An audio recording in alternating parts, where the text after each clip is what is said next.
Another Baltimore business is already doing business in its new digs, and it's one that was chased from its old site by some bureaucratic pressure brought on by baseball. So, as a new stadium is ground out of acres of square footage, a former acreage owner is grinding out sausages somewhere else. They may be far from putting in grass at the Camden Yard Stadium site, but they are already seating outside the new home of one of the companies forced out buying. We're talking Park Sausage's new Park Circle plant.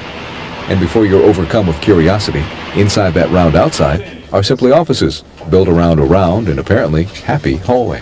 Well, the new place is fine. We're getting all of the glitches out of it, making sure that the light switches are in the right place so that we can turn out the something like 7,000 bulbs that we have in this operation.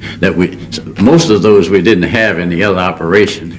And are you really comfortable here yet, and how's the manufacturing process going? Well, now, we're not quite comfortable. You know how it is when you start up with new equipment, and we're not up to our peak of efficiency yet, but we're on the way. Will anybody notice any difference in the product? Oh no, we have such a technical process that we go through. We might have to run it, do the product over and over, but we don't let it out of here until it's right.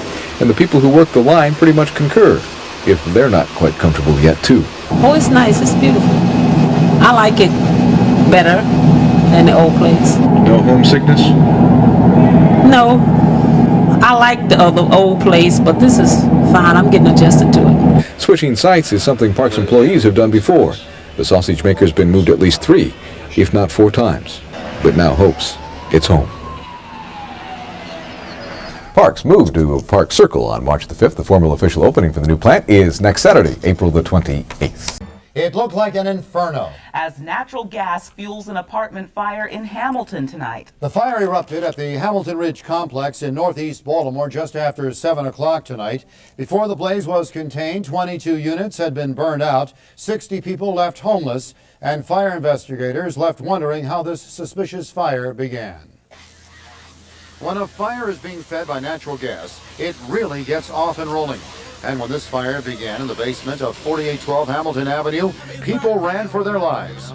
It was smoke coming from the basement. The basement was on fire. My mother smelled the smoke. So we started looking for it. And she banged on all the doors to get everybody out. And thank God that we got out of there. Because the smoke was so thick when we came out the door. I'm just happy to have my life. I really am. My mother, she was trying to grab some stuff. I told her just leave it there. And I grabbed her, but by the time we got to the door, the smoke was, too heavy to go out, so I had to push out. Firefighters had their hands full. Thick, choking smoke made their job more difficult. The fire was getting away from them. Second, third, and eventually a 4th alarm was sounded. We got some gas off. About 4 or 5 meters have blown away from the pipes. We got gas feeding, natural gas feeding the emergency crews for the gas company to cut it off in the street. What has been so difficult beside the gas in fighting this fire? That's the main thing. That's the main problem is the gas. William Jenkins, his wife Camille, and their 2-year-old daughter Whitney live next to the utility room where the fire seems to have started. I seen a fire and I got them out the house and I tried to kick the next door neighbor in that had a load of infant in the house. I kicked her door in and got her and the infant out. And I tracked the fire on the outside and grabbed much of stuff I could grab. This ain't the only thing I got here. I got clothes in my car. Firefighters continued their battle for more than 2 hours. They had to wait for BG&E crews to come to turn off the gas. One man was arrested for getting in the way of firefighters. All of the apartment units in the building were destroyed. It's been a tough night for city firefighters, who were thankful at least that the freezing rain that had been predicted wasn't there to also get in their way. Fire Captain Hector Torres told Eyewitness News a short time ago that some of the gas meters had broken away from the wall and that BG&E crews were working to make sure there are no more leaks. It is possible the fire was set.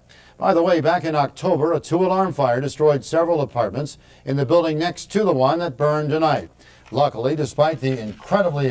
Thanks, Dr. Bob. A 10-year-old is among 24 suspected drug dealers arrested today in a sweep of what Police Commissioner Ed Woods calls the most violent section of the city. A task force went to work in the Eastern District today.